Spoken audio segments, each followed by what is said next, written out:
Rafael Nadal was never supposed to last this long. At 19, doctors told him a rare foot disease would cut his career short. The pain was so severe he could barely walk after matches. For most athletes, that's the end of the story. For Nadal, it was just the beginning. This isn't the tale of a man who simply won trophies. This is the journey of someone who stared at the edge of his own career again and again and refused to fall. Born June 3, 1986, in Manacor, Spain, Rafael Nadal Pereira grew up surrounded by sport. His father ran local businesses, his mother kept the home, and his uncles shaped his future. One of them, Miguel Ángel Nadal, played professional football for FC Barcelona. Another, Toni Nadal, became his lifelong tennis coach and his toughest critic.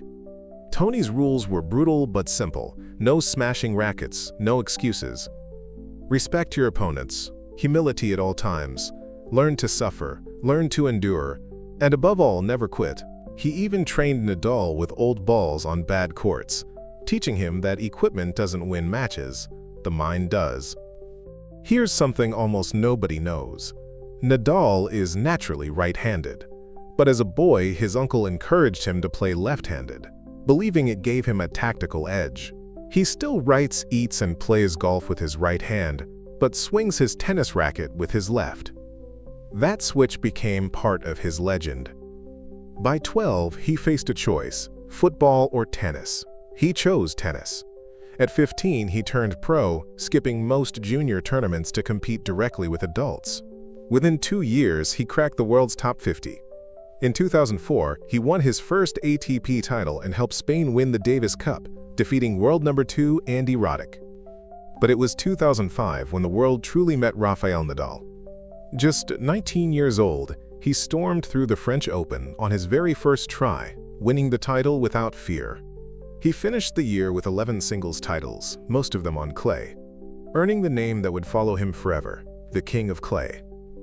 On clay, Nadal was almost untouchable. His heavy topspin forehand could reach over 4,000 RPMs, the ball kicking up high and forcing opponents meters behind the baseline. His footwork was a weapon, sliding into shots, covering impossible angles. From 2005 to 2008, he won the French Open 4 times in a row. In 2008, he humiliated Roger Federer in the final without dropping a set. But Nadal wanted more than dominance on one surface. In 2008, he finally defeated Federer on grass in one of the greatest matches in history, the Wimbledon final that lasted nearly 5 hours and ended in darkness. That year, he also won Olympic gold in Beijing and took over as world number 1. He wasn't just a clay court specialist anymore. In 2009, he conquered the Australian Open, beating Federer again in a 5-set war. In 2010, he won his first US Open, completing the career Grand Slam, one of the rarest achievements in tennis.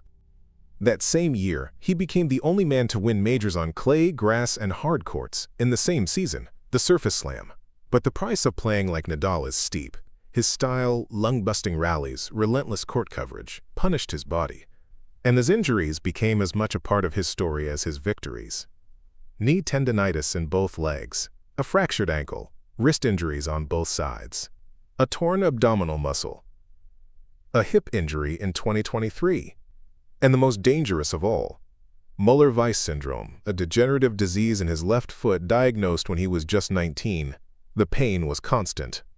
In 2022, to win his 14th French Open, he needed multiple injections to numb his foot completely. But Nadal adapted. He improved his serve, refined his net play, and adjusted his tactics to shorten points. He developed a mental weapon few could match: the ability to reset instantly after every point, never dwelling on mistakes, never losing focus. His on-court rituals, from lining up water bottles to precise pre-serve routines, weren't superstition. They were control in a game of chaos. In 2022, he showed the world that his fight was far from over. Down 2 sets to Daniil Medvedev in the Australian Open final, he clawed his way back to win, claiming a record-breaking 21st Grand Slam title. Months later, he won his 14th French Open, extending a record that may never be broken: 14 finals, 14 wins. And yet, even legends bleed. Nadal has only 4 losses at Roland Garros in his career, each one a shockwave through the tennis world.